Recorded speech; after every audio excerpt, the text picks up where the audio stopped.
चलो भाई, अभी हम क्या करने जा रहे हैं? अभी हम करने जा रहे हैं पेपर 1 ऑफ मई जून 2023। ठीक है, यहाँ पे अपना नाम वगैरह लिख लेना। चलो, फर्स्ट अप क्वेश्चन नंबर 1 देख लेते हैं। इसमें हमारे पास क्या है? सबसे पहली चीज कि भाई ये हमें क्या बोल रहा है कि भाई एक बाइनरी नंबर सिस्टम यूज होता है कहाँ पर? कंप्यूटर के अंदर। एक one box to show which statement about binary number is correct. Binary number system के लिए इनमें से कौन सी स्टेटमेंट हमारे पास करेक्ट होगी? तो भाई क्या binary number system is base 1 number system? ये चीज तो गलत बात है। बेस 2 नंबर सिस्टम ये चीज है। बेस 10 नंबर सिस्टम डेनरी होता है। बेस 16 हमारे पास हेक्साडेसिमल होता है। हमने कहा कि भाई बी वाला ऑप्शन सही है। यहाँ पे हमें इसके एक नंबर मिल जाएंगे। ठीक है, नीचे चलते हैं। अभी आ गई कन्वर्जन के लिए। ठीक है, कन्वर्जन के लिए हमें वर्किंग स्पेस अलग से दी हुई है, तो हमें जितनी भी वर्किंग करनी है वो इस एरिया में करनी होगी। So denary numbers are converted into binary. ये सारे डेनरी नंबर्स हैं हमारे पास। इनको कन्वर्ट करना है किसके अंदर? बाइनरी के अंदर। Convert these 3 denary number into 8 bit binary. इनको 8 बिट बाइनरी में कन्वर्ट करना है। तो कैसे करते हैं भाई? 50 को 8 बिट बाइनरी में हमें कन्वर्ट करना है। सो इट वुड बी 1 2 4 8 16 32 और 64 एंड 128। सो अब मैंने कहा कि भाई मुझे क्या करना है? मुझे 50 को कन्वर्ट करना है बाइनरी में। 50 को बाइनरी में कन्वर्ट करने के लिए 128 तो यूज नहीं होगा, 64 भी यूज नहीं होगा। तो यहाँ पर हमारे पास यूज क्या हो रहा होगा? जल्दी से, जल्दी से बताओ। यहाँ पे कौन से नंबर को मैं ऐड करूं ताकि मेरे पास 50 बने?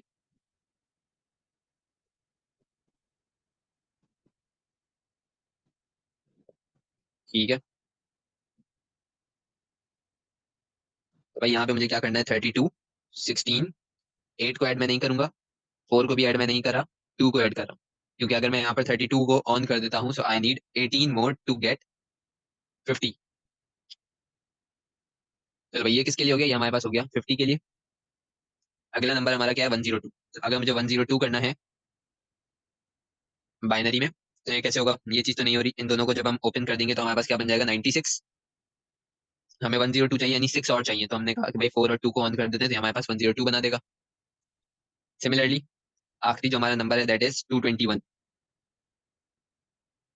221 के लिए मैंने क्या कहा? 221 के लिए मुझे 128 भी चाहिए होगा, मुझे 64 भी चाहिए होगा। क्या मुझे 32 चाहिए या नहीं?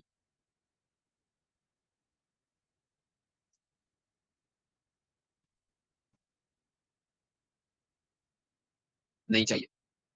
सो भाई 32 हमें नहीं चाहिए। 32 को हमने यहाँ पे क्या कर दिया? जीरो कर दिया।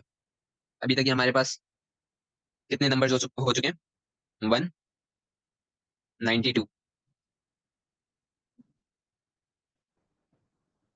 221 अब करना है। और कितनी चीजें यहाँ पर ऐड होंगी? ठीक है, तो यहाँ पे सबसे पहले ये 3 नंबर आ जाएंगे हमारे पास। और फिर 21 करना है, तो ये 0 और ये 1। ठीक है, तो यहाँ तक हमारे पास कितना हो गया था? 220 हो गया था। और ये 1 लगा दिया फॉर 221। अब इसी को हमने सेम लिख देना है कहाँ पर? ऊपर क्वेश्चन में। तो हमारे 3 नंबर हमें मिल जाएंगे।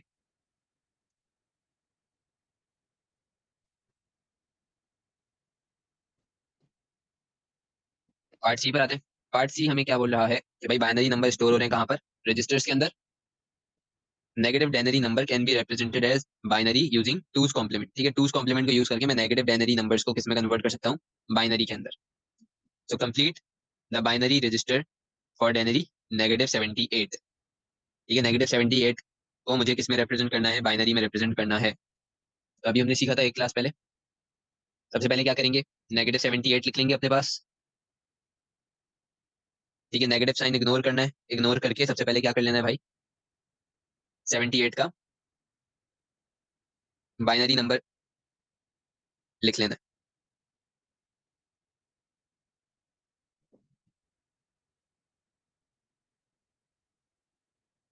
78 का बाइनरी नंबर हमारे पास कैसे बनेगा?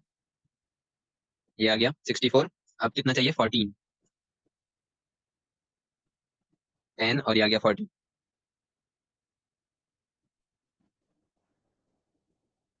ठीक है, अब इसको हमें क्या करना है? 1C। ठीक है, इसका अब हमें क्या करना है? 1C, यानी वंस कॉम्प्लीमेंट। इसका वंस कॉम्प्लीमेंट कैसे निकलेगा? जितनी भी चीज हमने लिखी है इन सबको उल्टा कर देंगे। जैसे 128 की जगह 0 है, वहां पे 1 आ जाएगा, जहां पर 1 है वहां पर 0 आ जाएगा, लाइक दिस। तो अब हमारे पास क्या आ गया? 1C आ गया। 1C के अंदर अब हमें क्या करना है? +1 करना है, so that we will get a two's complement number. तो 1+1 बाइनरी एडिशन याद करो, 1+1 हमारे पास 10 होता है, तो 0+1 1 आ गया, बाकी सारी चीजें हमारे पास सेम एज इट इज आ जाएंगी।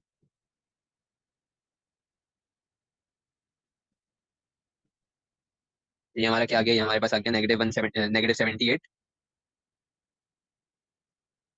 In binary. ठीक है, यहाँ तक किसी को कोई मसला?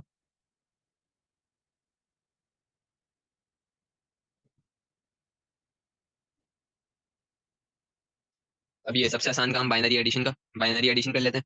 बाइनरी एडिशन के लिए क्या चीज याद रखनी है कि भाई 1 और 1 को अगर हम आपस में ऐड करेंगे तो इट विल मेक 10, 3 1s को अगर हम आपस में ऐड करेंगे तो इट विल मेक 11, 4 1s को अगर हम आपस में ऐड करते थे तो ये क्या बना रहा था,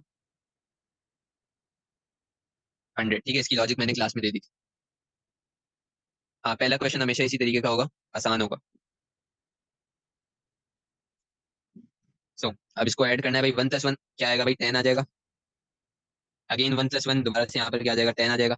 इस दफा क्या क्या ऐड हो रहा है, 1+0+0, तो 1+0 हमारे पास आंसर क्या होगा, 1। यहाँ पर 0, यहाँ पर 1, यहाँ तक सारी चीजें सिंपल। 1+1 अगेन 10 आ जाएगा। 1+0+1 यानी इन शॉर्ट हमारे पास यहाँ पर 1+1 ही हो रहा है, so it will again be 0 and 1, और ये आ गया 1।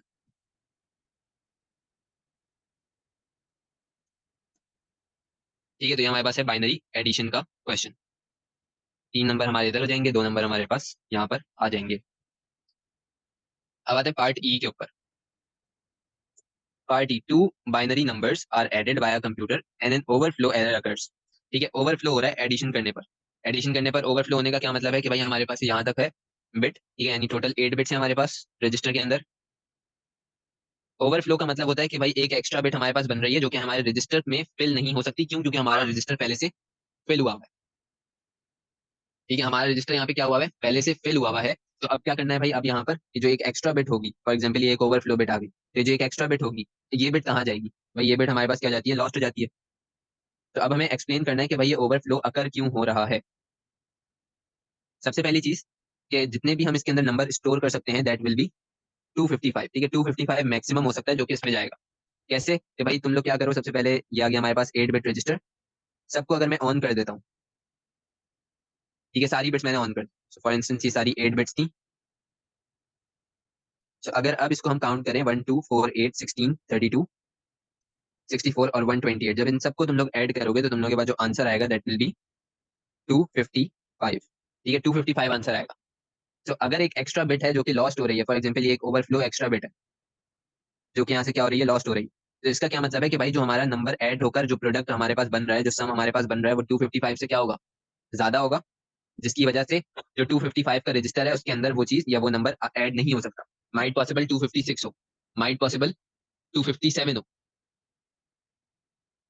ठीक है, सो जो हमारा कैलकुलेटेड नंबर होगा वो कैसा बन रहा होगा भाई, 255 से बड़ा बन रहा होगा। एक तो ये चीज हो सकती है। दूसरी चीज कि भाई हमारे पास जो कैलकुलेशन का रिजल्ट है वो क्या चीज चाह रहा हो, वो उसको क्या चीज चाहिए हो, मोर देन 8 बिट्स चाहिए हो उसको, फॉर एग्जाम्पल 12 बिट्स चाहिए हो, 9 बिट्स चाहिए हो, 15 बिट्स चाहिए हो, इस तरीके से। ठीक है, तो यहाँ पे इसके दो आंसर हो सकते हैं। सबसे पहला आंसर कि भाई ओवरफ्लो का एरर क्यों आ रहा है, the sum of two binary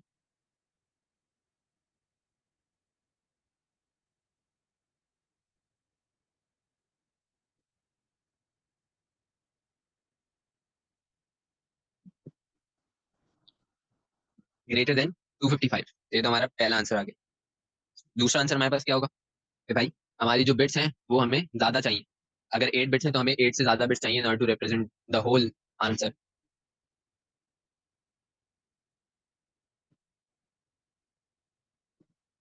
तो मैंने कहा इसको प्रिसाइजली लिख देते हैं, मोर देन 8 बिट्स।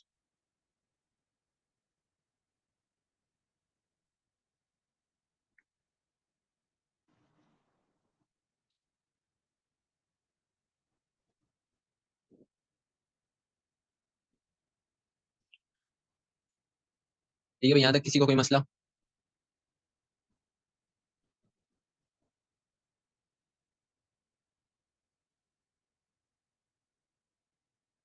चलो भैया बातें हैं हम अगली चीज के ऊपर, ये है हमारे पास साउंड के रिलेटेड। ये साउंड में दो चीजें होती हैं, सैंपल, सैंपल रेजोल्यूशन और सैंपल रेट। सैंपल रेट, जिस भी चीज के अंदर रेट आ जाए तो उसके अंदर हमें एक एक छोटी सी चीज है जिसको हम बोलते हैं पर यूनिट टाइम। ठीक है, ये एक छोटे से 3 वर्ड्स हैं, हमें ये चीज उसके अंदर लिखना होगा जिसमें भी रेट आ जाए। तो मैंने कहा कि भाई यहाँ पर सैंपल रेट लिखा हुआ है, तो सैंपल रेट क्या होगा, number of sample taken per unit time.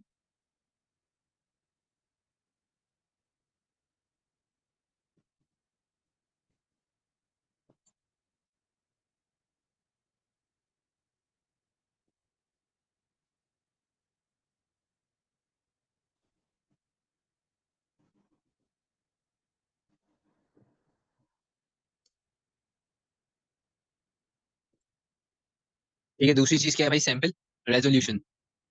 Sample resolution ये होती है कि भाई हम कितनी बिट्स दे रहे हैं हर एक सैंपल को स्टोर होने के लिए। ठीक है, एक सैंपल के अंदर, फॉर एग्जांपल सैंपल बोलते हैं किसको है, अगर ये मेरे पास साउंड वेव है, तो इस साउंड वेव में से जो मैंने एक पार्ट बनाया है, अब इस पार्ट को मैंने यहाँ से रीड किया है, निकाला है, तो इस पार्ट को मैं कितनी बिट्स एलोकेट कर रहा हूँ इन ऑर्डर टू स्टोर। जितनी ज्यादा बिट्स मैं एलोकेट करूंगा उतना ही अच्छा मेरे पास साउंड बनेगा, और जितनी ही कम बिट्स मैं एलोकेट करूंगा उतना ही मेरे पास बुरा साउंड बन रहा होगा, यानी थोड़ा सा कटी कटी सी आवाज हो रही होगी। सैंपल रेजोल्यूशन क्या होता है, नंबर ऑफ बिट्स जो कि हम हर एक सैंपल को स्टोर होने के लिए देते हैं।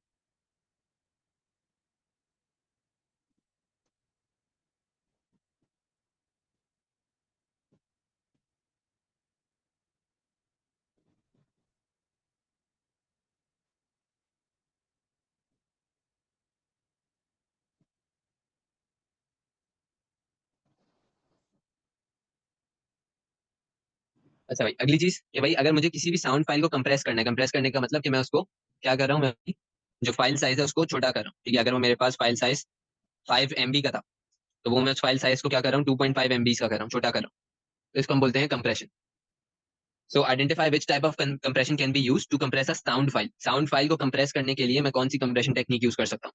तो कंप्रेशन टेक्निक दो होती हैं, एक होती है लॉसी और एक होती है हमारे पास लॉसलेस। ठीक है, तो हमें यहाँ पर कौन सी साउंड फाइल को कंप्रेस करने के लिए हमें कौन सी टेक्निक यूज करनी है, लॉसी टेक्निक यूज करनी है।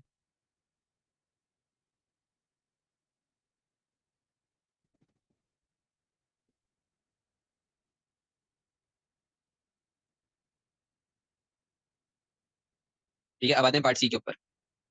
पार्ट सी क्या कह रहा है भाई, स्टूडेंट सेंड, मुस्तफा वो क्लास में समझाऊंगा। The student sends the sound file to a friend, the file is transmitted across a network that uses packet switching. ठीक है, पैकेट स्विचिंग यूज कर रहा है क्या, network. Identify two piece of data that would be use included in the header of each packet. अच्छा भाई, header के अंदर क्या चीज इंक्लूडेड होती है, दो चीजें, तीन चीजें इंक्लूडेड होती है, सेंडर का आईपी एड्रेस, रिसीवर का आईपी एड्रेस और नंबर ऑफ पैकेट्स या पैकेट नंबर। ठीक है, तो यहाँ पर हम क्या लिख लेंगे, सिंपली सेंडर आईपी एड्रेस।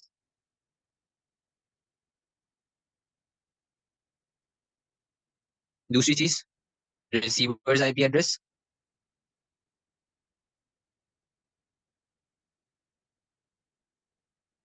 ये से दो चीजें पूछी थी, यहाँ पर सिर्फ और सिर्फ दो चीजें लिखी है।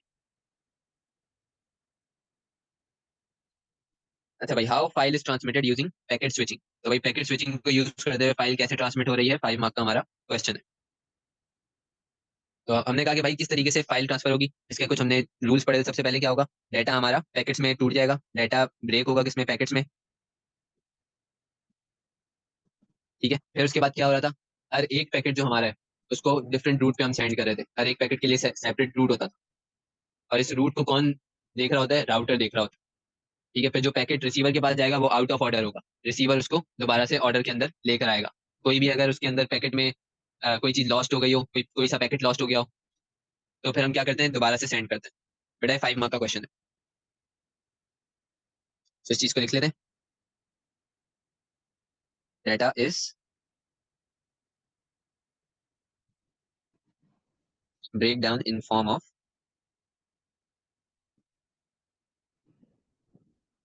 पैकेट,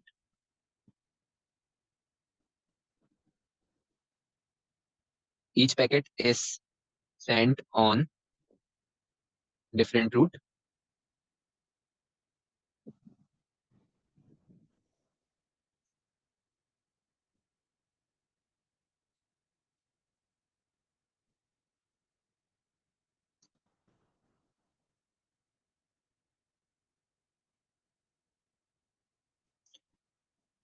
फिर उसके बाद अब इसमें हमें दो और पॉइंट लिखने हैं। तो एक पॉइंट क्या होगा, data packets arrive at receiver,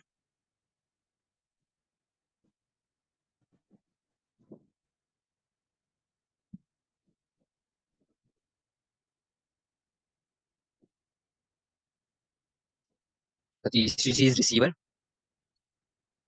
rearrange,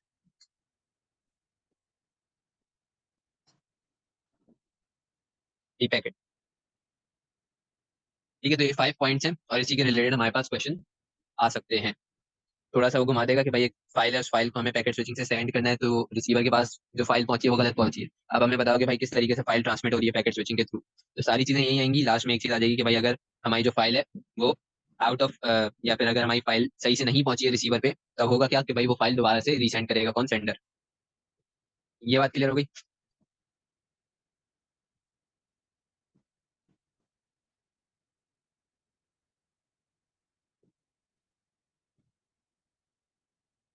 तो अगली चीज, secondary storage device are use to store data in a computer. ठीक है भाई, सेकेंडरी स्टोरेज डिवाइस हम यूज करते हैं in order to store data.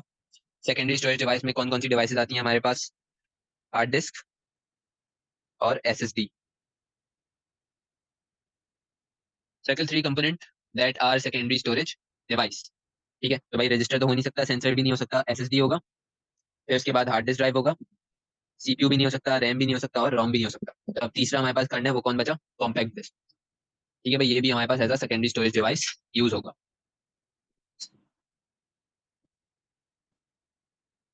Tick one box to show which statement about secondary storage is correct. तो भाई directly access by CPU, magnetic storage only, it is used to it is used to permanently store software and data file, और तीसरा volatile. तो भाई सबसे पहले जो चीज नहीं है उसको हटा देंगे। वॉलेटाइल नहीं होता, सिर्फ और सिर्फ मैग्नेटिक स्टोरेज नहीं होती। क्यों? क्योंकि भाई सीडी में हमारे पास क्या होता है? ऑप्टिकल स्टोरेज होता है, और एसएसडी में हमारे पास क्या होता है? नैंड गेट स्टोरेज होता है।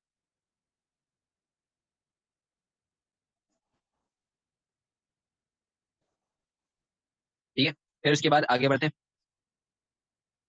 डायरेक्टली एक्सेस बाय सीपीयू कौन सा होता है? Primary storage. तो ये भी नहीं होगा। बचा क्या हमारे पास कि भाई परमानेंटली स्टोर करता है सॉफ्टवेयर और डेटा फाइल्स को। तो ये एक हमारे पास क्या है? करेक्ट है। So, अगली चीज, complete the statement about different types of software, use the term from the list, some of the terms in the list will not be used, you should only use a term once. ठीक है, ये चीज इसने पहले ही बता दी है कि भाई सिर्फ एक दफा हमने टर्म को यूज करना है। तो भाई टर्म्स हमारे पास क्या है? टर्म्स हमारे पास यहाँ पर ये सारी दी हुई है। Dash of software provide the services that the computer requires, for example utility software. अच्छा भाई, कौन सा सॉफ्टवेयर होगा जो कि सर्विसेज कंप्यूटर को दे रहा होगा? जल्दी से, कौन से सॉफ्टवेयर होगा जो कि सर्विसेज दे रहा होगा कंप्यूटर को? दो सॉफ्टवेयर टाइप्स पढ़े थे हमने। Will it be system software और एप्लीकेशन सॉफ्टवेयर? ठीक है, it will be a system software.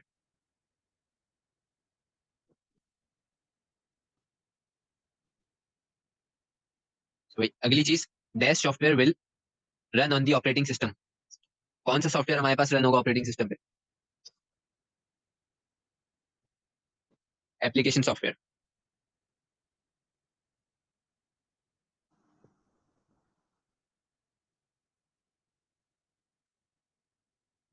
The dash system is run on firmware which is run on dash. Dash system, एक ही सिस्टम हमने पढ़ा, दैट इज ऑपरेटिंग सिस्टम। ठीक है भाई, तो यहाँ पर आ गया हमारे पास operating system is run on firmware which is run on the dash hardware. ठीक है, तो यहाँ पर आ जाएगा हमारे पास हार्डवेयर।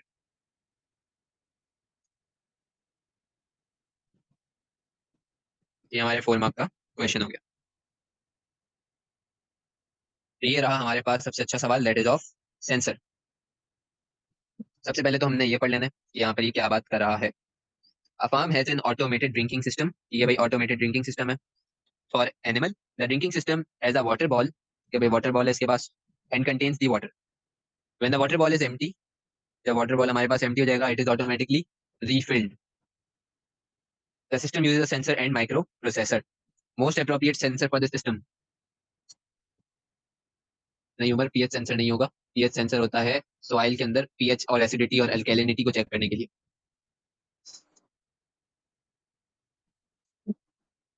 ठीक है, हाँ यही वाला सेंसर है। तो भाई यहाँ पर 3 सेंसर आ सकते हैं। It could be level sensor, तो जिसने जवाब दिया है लेवल सेंसर वो बंदा भी सही है। जिसने जवाब दिया प्रेशर सेंसर तो वो भी सही है। और अगर यहाँ पर कोई जवाब देता मॉइस्चर सेंसर तो वो भी सही होता। तो इन तीनों में से कोई एक लिख सकते हैं हम यहाँ पर। Describe how the sensor and micro processor are used automatically.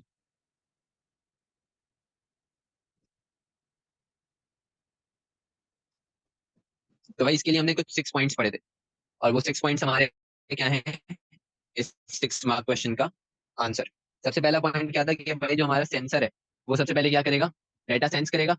हमारा सेंसर क्या करेगा, डेटा को सेंस करेगा। डेटा सेंस करने के बाद उस डेटा को सेंड कर देगा किसके पास, एडीसी के पास। ठीक है, क्या करेगा भाई, सराउंडिंग को सेंस करेगा, उसको सेंड कर देगा किसके पास, एडीसी के पास। एनालॉग डाटा कन्वर्ट हो जाएगा डिजिटल के अंदर, और फिर वो डिजिटल डाटा चला जाएगा किसके पास, माइक्रो प्रोसेसर के पास। फिर माइक्रो प्रोसेसर कंपेयर करेगा न्यू वैल्यू को और प्री डिफाइंड वैल्यू को। अगर वैल्यू हमारी आउटसाइड रेंज हुई तो फिर क्या होगा भाई, जो माइक्रो प्रोसेसर है वो सिग्नल सेंड कर देगा किसको, सेंसर को, कि भाई वो रिफिल कर दे।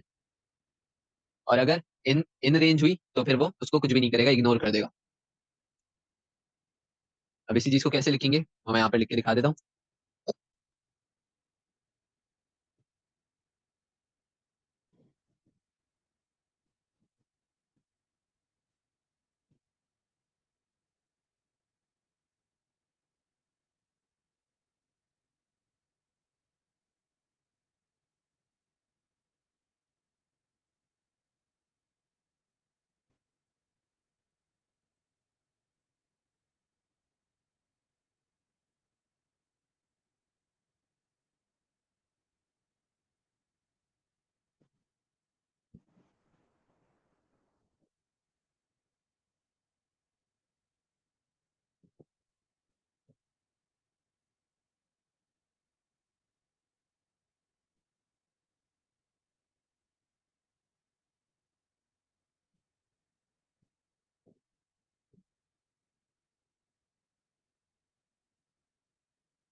ठीक है, तो भाई हमारे पास क्या आ गया, 6 मार्क का एक आंसर आ गया।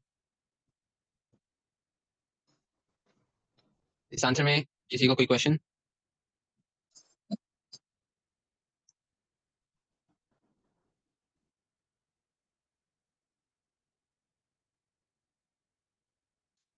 अभी तक हमने 5 क्वेश्चंस कर लिए हैं। अब चलते हैं नेक्स्ट क्वेश्चन पे। That is question number 6।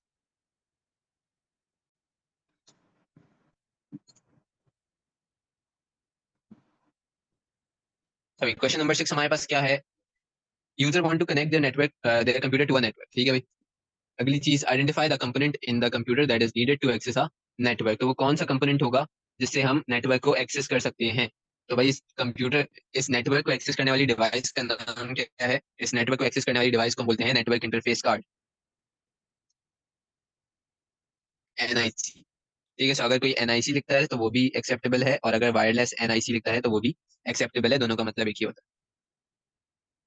फिर उसके बाद, identify the type of address that is allocated to the component by the manufacturer which is used to uniquely identify the device। अच्छा भाई, मैन्युफैक्चरर कौन सा एड्रेस जो है एलोकेट करता है, that is known as MAC address.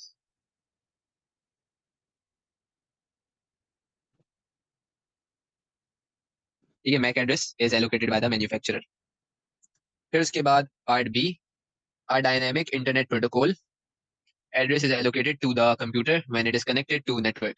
Identify the device on the network that can connect multiple devices automatically assigning them an IP. अच्छा भाई, assigning them an IP, ये हमारे पास इसके अंदर कीवर्ड है। तो वो कौन सी डिवाइस है जो सबको असाइन करती है आईपी? उस डिवाइस को हम बोलते हैं राउटर। ठीक है, उस डिवाइस का क्या नाम है? राउटर। सो राउटर क्या करता है भाई? आईपी असाइन कर रहा होता है। सब फिर उसके बाद describe what is meant bye dynamic IP address. Dynamic का क्या मतलब है कि भाई चेंज हो रही है। ठीक है, डायनामिक का क्या मतलब होता है? चीज चेंज हो रही है। दो टाइप की आईपीज होती है हमारे पास। ठीक है, दो टाइप की आईपी होती है, एक होती है डायनेमिक और एक होती है स्टैटिक। स्टैटिक आईपी सेम रहती है, डायनेमिक आईपी चेंज होती रहती है।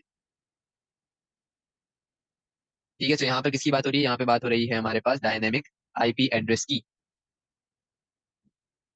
भाई डायनेमिक आईपी एड्रेस के लिए मैंने कहा, डायनेमिक आईपी एड्रेस के लिए यहाँ पर मुझे इसके बारे में लिखना है कि भाई डायनेमिक आईपी एड्रेस क्या होगा? चेंज होता रहेगा। ठीक है, तो ये बात लिख देते हैं सबसे पहले।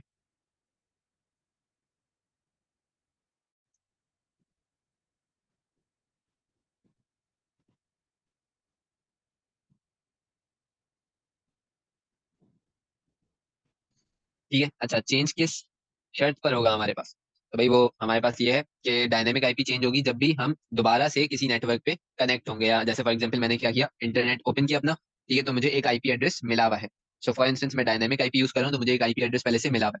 अब मैंने क्या किया, इंटरनेट का स्विच ऑफ कर दिया राउटर का, फिर उसके बाद राउटर का स्विच मैंने दोबारा से ऑन कर दिया। जब मैंने दोबारा से स्विच ऑन किया राउटर को, और अब जब मैं दोबारा से कनेक्ट होऊंगा इंटरनेट पे, ठीक है, internet is also a network, तो जैसे ही मैं इंटरनेट पे दोबारा से कनेक्ट होऊंगा तो क्या होगा भाई? मुझे न्यू आईपी असाइन होगी। वो जो पुरानी वाली है वो वाली नहीं मिलेगी, एक न्यू आईपी मिलेगी।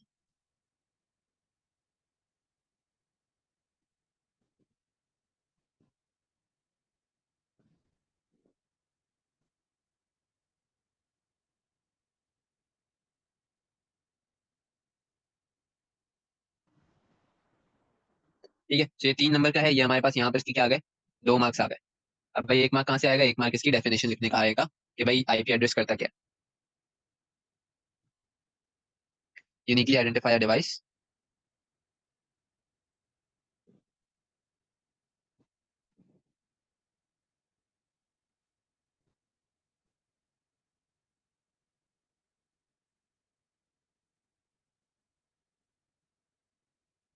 ठीक है भाई, तो ये हमारे पास कितने मार्क्स हो गए? पूरे के पूरे 3 मार्क्स हो गए। इस क्वेश्चन में किसी को कोई मसला?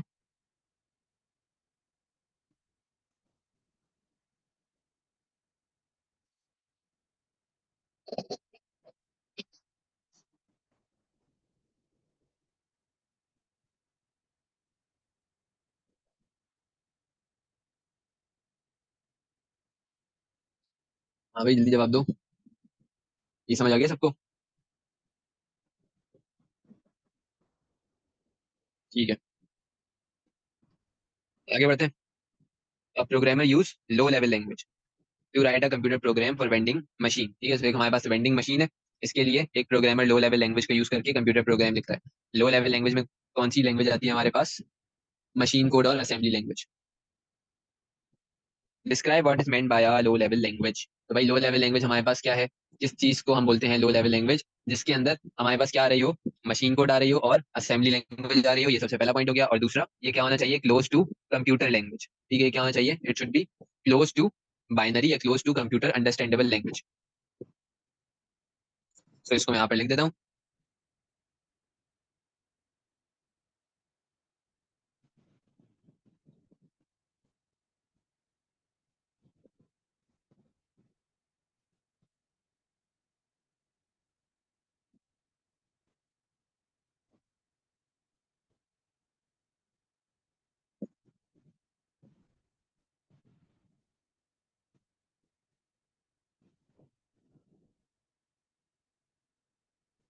और इधर हम इसकी एक एग्जांपल लिख देते हैं। फॉर एग्जांपल असेंबली लैंग्वेज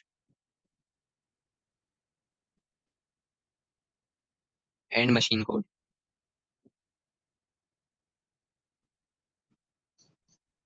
ठीक है भाई, तो ये हमारे पास क्या आ गया? लो लेवल लैंग्वेज के लिए 2 पॉइंट्स आ गए। अगली चीज, give 2 reason why programmer would write a program in low level language instead of high level language. तो भाई हमें यहाँ पर लो लेवल लैंग्वेज की तारीफ करनी है। ठीक है, सिंपल चीज, 2 रीजन देने के क्यों प्रोग्रामर कंप्यूटर प्रोग्राम को लो लेवल लैंग्वेज में लिखेगा। इसका क्या मतलब होता है कि भाई हमें इसकी अच्छाई बतानी है और इसकी बुराई बतानी है। 2 मार्क का है, तो हमें यहाँ पे इसके बेनिफिट्स लिख देने। तो इसके क्या बेनिफिट है? सबसे पहले ये हमारे पास क्या है, लेस मेमोरी यूज करेगा, ठीक है, ज्यादा क्विकली एग्जीक्यूट करेगा। फिर उसके बाद हमें कोई इंटरप्रेटर कंपाइलर नहीं चाहिए।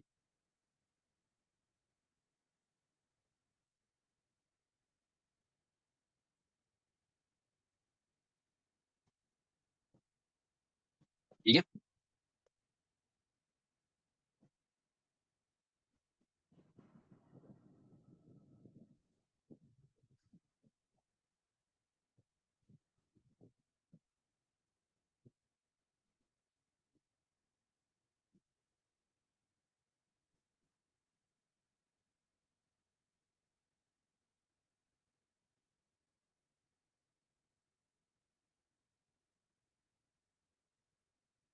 अच्छा, एक और मैं यहाँ पर पॉइंट लिख देता हूँ इसका, नंबर 3।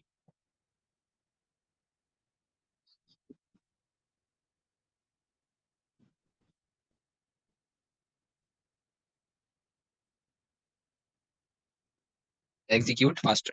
तो इन 3 में से कोई सा भी हम यहाँ पर पॉइंट लिख सकते हैं। ठीक है भाई, क्वेश्चन 7 में किसी को कोई मसला?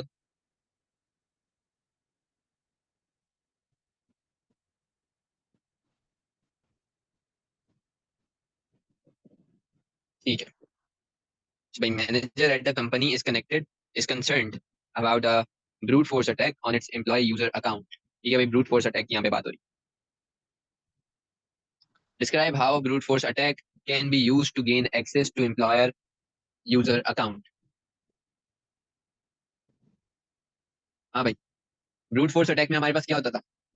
ब्रूट फोर्स अटैक के अंदर अगर कोई पासवर्ड है 8 कोड्स का या 8 कैरेक्टर्स का, तो एक सीरीज ऑफ पासवर्ड जिसके अंदर ट्राई और एरर देते थे। मतलब हमारा जो एक सॉफ्टवेयर होता है, उस सॉफ्टवेयर को यूज करते हुए हम बहुत सारे कॉम्बिनेशन ऑफ लेटर्स को यहाँ पर क्या करते हैं, फिट करते हैं, ताकि उससे हमारे पास जो पासवर्ड है वो बन जाए और अकाउंट को ब्रीच कर सके, यानी खोल सके। तो यहाँ पर हमें 3 मार्क्स के रिलेटेड आंसर लिखने हैं अबाउट ब्रूट फोर्स अटैक। सबसे पहली बात, कॉम्बिनेशन ऑफ कैरेक्टर्स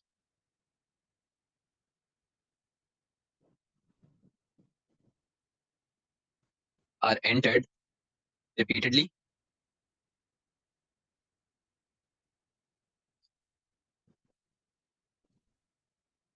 फिर उसके बाद it is carried out by software.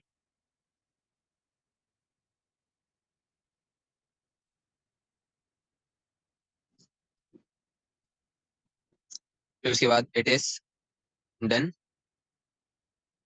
Until correct password हमें मिल जाए।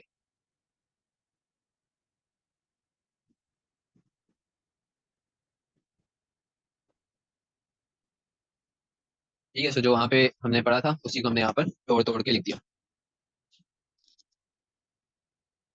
ये चीज क्लियर हो गई?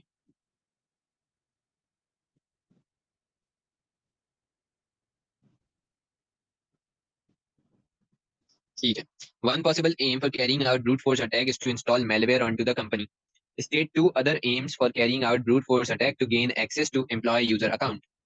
तो भाई इसके अंदर बोला कि दो एम बताओ या दो चीजें बताओ कि क्यों यहाँ पर ब्रूट फोर्स अटैक हम कर रहे हैं। तो भाई सिंपल सी चीज, डाटा को डिलीट करने के लिए या डाटा को ऑल्टर करने के लिए। Alter data, delete data.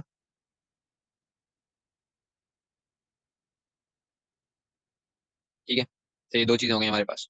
फिर उसके बाद identify 3 type of malware that could be installed. इतने सारे मेलवेयर पड़े थे, उसमें से हमें सिर्फ 3 लिखने। भाई सबसे पहला मेलवेयर मैंने कहा क्या है, हमारा वायरस। दूसरा मेलवेयर हमारे पास हमने क्या पढ़ा था, ट्रोजन हॉर्स। तीसरा मेलवेयर हमने क्या पढ़ा था, स्पाईवेयर।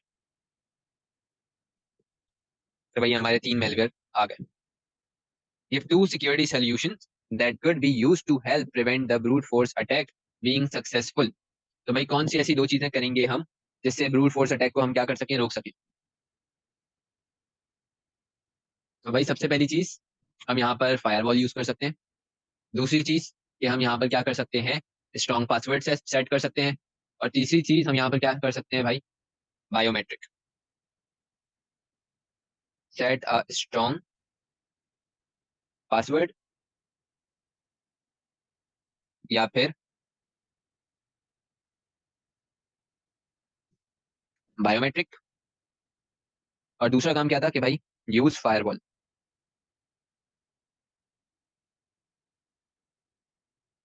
ये हमारा 2 नंबर का आंसर आ गया। Question number 9, it is about automated system. भाई जिनका क्वेश्चन था कि ऑटोमेटेड सिस्टम का सवाल हमारे पास कैसे आएगा, वो ऐसे आएगा।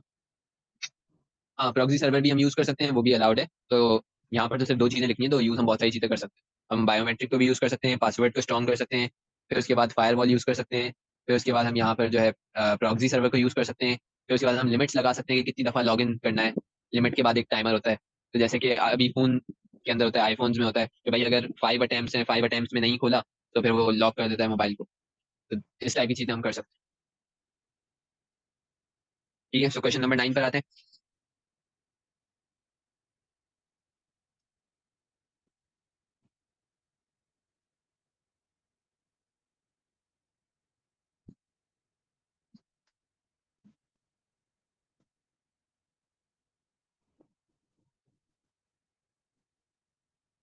ठीक है, तो भाई हमें यहाँ पर 2 कैरेक्टरिस्टिक्स लिखनी है अबाउट रोबोट।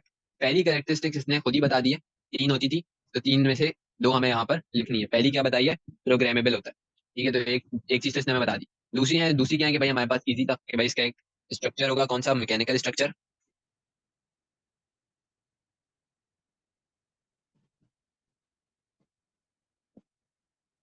और दूसरी चीज, इट हैज इलेक्ट्रिकल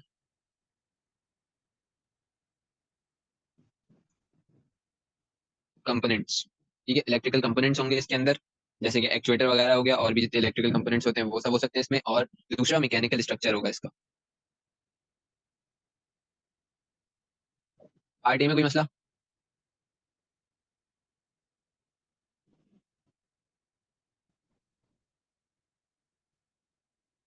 दो advantage to company employees of using robot to manufacture large piece of furniture.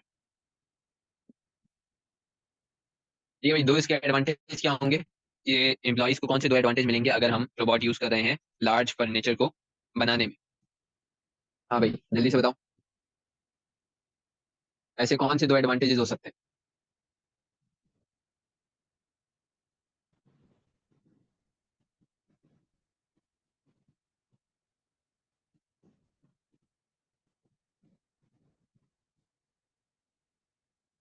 ठीक है,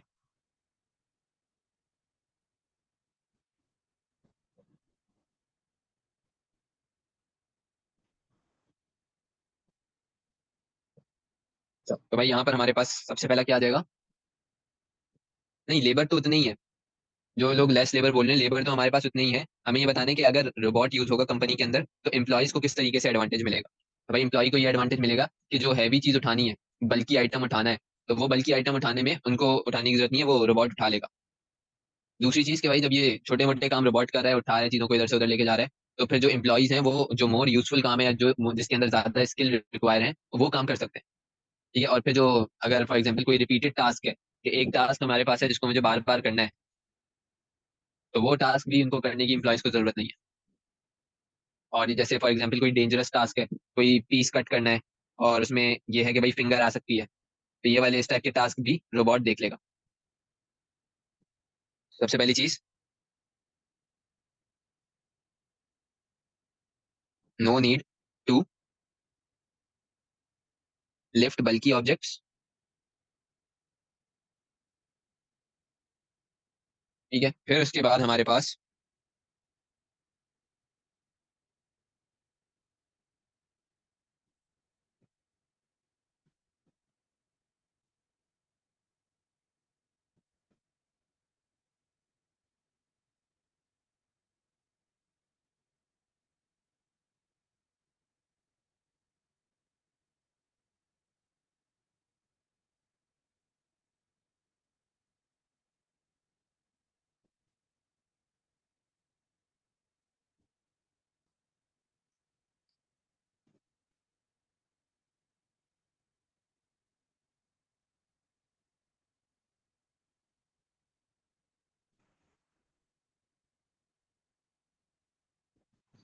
ठीक है भाई, तो ये हमारे पास क्या आ गए? इसके 2 एडवांटेजेस आ गए। कि जो अगर कंपनी रोबोट यूज कर रही होगी with their employees as well. तो एक डिसएडवांटेज जो कि कंपनी के ओनर को होगा using robots to manufacture large piece of furniture. हाँ भाई, क्या डिसएडवांटेज हो सकता है? ठीक है।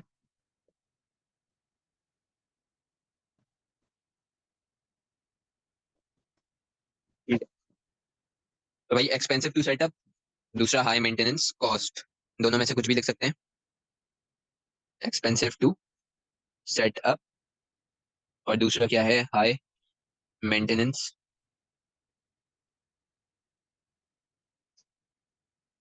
कॉस्ट। रोबोट खराब हो गया तो फिर उसका मेंटेनेंस करने वाली कॉस्ट हमारे पास क्या होगी? बहुत ज्यादा हाई होगी, उसको रिपेयर करवाने का खर्चा ज्यादा होगा। हाँ, ये भी हो सकता है कि भाई मेल फंक्शन अगर कर गया, कोई प्रोग्रामिंग गलत हो गई उसके अंदर, तो जितना भी मैन्युफैक्चर करना है लार्ज फर्नीचर को वो उल्टा उल्टा सीधा काम कर सकता है। और भाई लास्ट के ऊपर, लास्ट हमारे पास क्या है भाई क्वेश्चन, कि student use internet for the school work to research what is meant by farming. ठीक है। तो भाई फार्मिंग का एम क्या होता है? फार्मिंग करते क्यों है? हाँ, तो भाई जो उनका पर्सनल डाटा है उसको स्टील करने के लिए। टू स्टील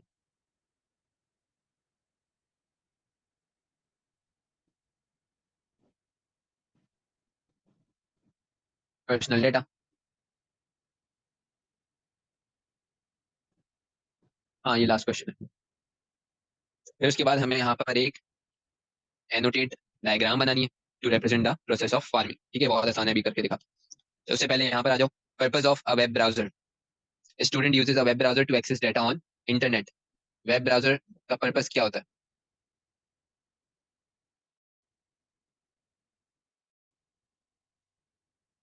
ठीक है। तो भाई वेब ब्राउजर का जो पर्पस होता है, it is to display web pages by interpreting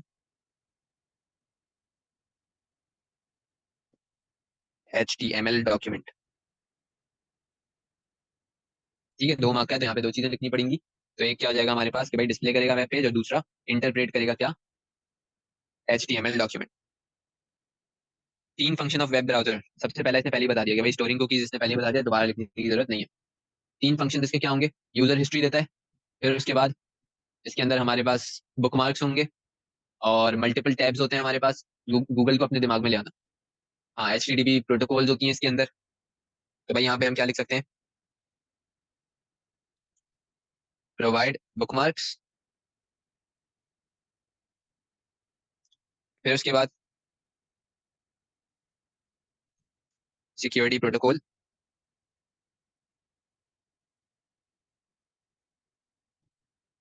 like HTTP, और थर्ड हमारे पास क्या होगा? User history.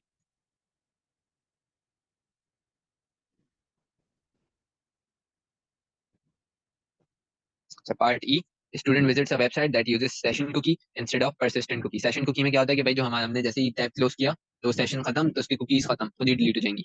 persistent में क्या होगा? वो वहीं पर रहेगा। तो हमें डिफरेंस बताना है सेशन और persistent कुकी के बीच में। 4 मार्क का है तो हमें 4 चीजें बतानी है। तो भाई यहाँ पर डिफरेंस लिख देंगे। सबसे पहला क्या है भाई? Session cookies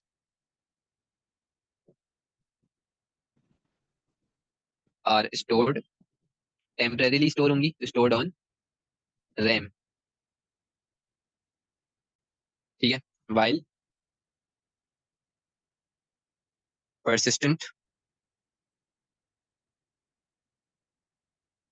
store on hard disk. दूसरी चीज, यहाँ पे हमें 2 मार्क्स मिल गए। दूसरी चीज कि भाई session cookies are expired, expired लिख सकते हैं, डिलीट लिख सकते हैं,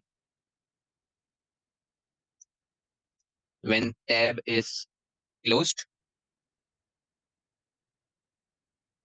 बट persistent कुकी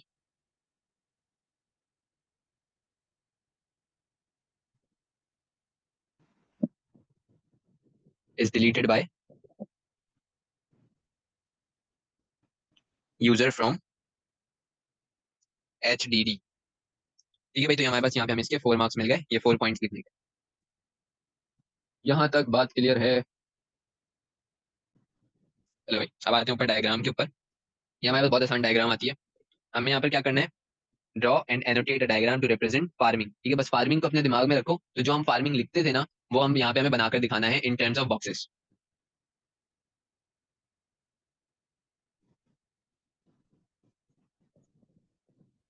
ठीक है, तो मैंने कहा कि भाई मेरे पास क्या आ गया, user computer.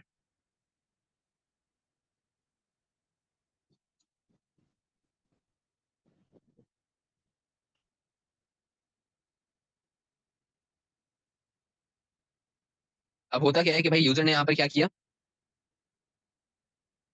User types URL, types in URL। ठीक है, यूजर ने URL जैसे ही लिखा, तो अब क्या होगा भाई, अब एक चीज तो होती है कि यूजर कहाँ चला जाए, यूजर चला जाए असली असली वेबसाइट के ऊपर, रियल वेबसाइट के ऊपर। आ गई हमारी रियल वेबसाइट। और दूसरी कौन सी वेबसाइट होती है, फेक वेबसाइट होती है, जिसको हम बोलते हैं बोगस वेबसाइट या फेक वेबसाइट। आ गई हमारी फेक वेबसाइट। अब फार्मिंग में क्या होता है भाई, फार्मिंग के अंदर हमारे पास अगर हमने यहाँ पर कोई सा भी URL टाइप किया, तो वो क्या करता है, वो रियल वेबसाइट पे लेके जाने की बजाय कहाँ लेकर चला जाता है, हमें फेक वेबसाइट पर लेके चला जाता है। जहाँ से फिर जो हमारा जो फेक वेबसाइट का जो ओनर है, जिसको हम साइबर क्रिमिनल भी बोल सकते हैं, तो वो क्या करेगा भाई, हमसे सारा का सारा डाटा यहाँ पर फेच कर लेगा। तो यही काम हमने यहाँ पर करके दिखाना है कि भाई यहाँ से हमारे पास रीडायरेक्शन हुई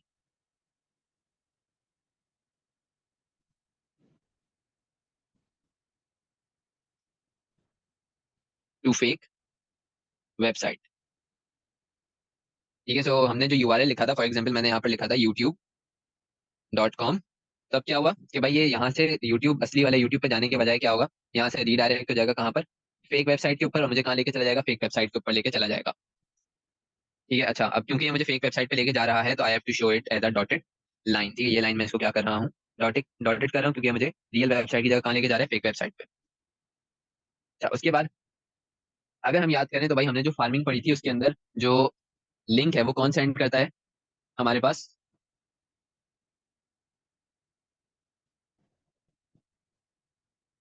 लिंक हमें सेंड करता है साइबर क्रिमिनल। ठीक है, लिंक हमें कौन सेंड करेगा, साइबर साइबर क्रिमिनल सेंड करेगा। और ईमेल वाली चीज फार्मिंग नहीं होती, वो फिशिंग होती है।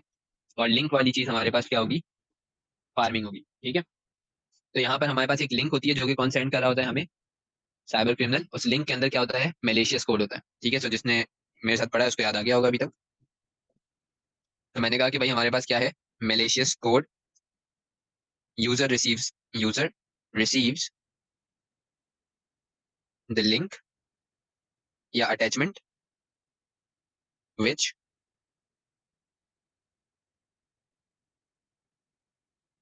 Contain malicious code. ठीक है भाई, तो यूजर को क्या मिला, यूजर को मिला हमारे पास एक लिंक, जिसके अंदर क्या है, मेलेशियस कोड है। तो ये लिंक किसको मिल रहा है भाई, यहाँ पर मिल गया ये यूजर को। इसके अंदर क्या है, मेलेशियस कोड है। यूजर ने इसको क्या किया भाई, URL को टाइप कर दिया, इस लिंक को टाइप कर दिया, तो ये यूजर रियल वेबसाइट पे जाने के बजाय कहाँ पहुंच गया, फेक वेबसाइट पर। ये चीज समझ आ गई, तो ये हमारे पास 4 मार्क का एक छोटा सा डायग्राम है।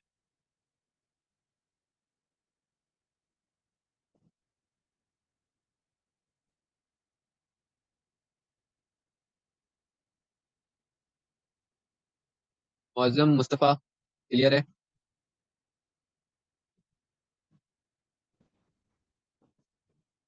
ठीक है भाई, यहाँ पर हमारे पास पूरा का पूरा पेपर कंप्लीट हो गया।